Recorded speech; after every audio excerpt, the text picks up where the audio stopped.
أعظم ليالي الدنيا. 3 أدعية أذكار في هذه الأيام، قلها صباحا، قلها مساء، قلها كي تحتر، المهم قلها، عيش عليها خاصة في هذه الأيام العشر. هذه 3 حاول إذا سمعتها الآن أن لا تتركها.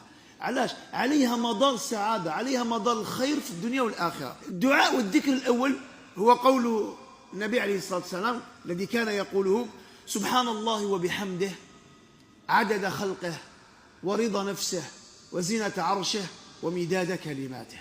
هذا أخي إذا قدرت هذه 10 أيام قولوا 100 200 300 مرة في النهار، قولوا سبحان الله وبحمده عدد خلقه ورضا نفسه وزينة عرشه ومداد كلماته. هذا الأول.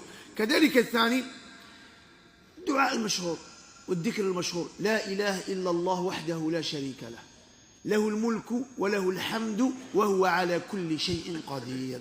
هذه 10 أيام ما تخليهاش. والدعاء والذكر الثالث هو الذي علمه النبي عليه الصلاة والسلام لعائشة رضي الله عنها: اللهم إنك عفو تحب العفو فاعف عني.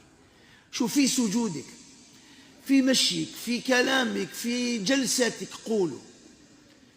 عبك أسعد حاجة يمكن أن يعطيها الله عز وجل لعباده الصالحين هو أن ربي يرزقك العافية ويعفو عنك. مش بيقول يعفو عنك الله عز وجل، يعني راضي عنك. هذا هو الدعاء: اللهم إنك عفو تحب العفو فاعف عني. إذن هذه 3 إخواني نسعى أن لا نتركها في هذه 10.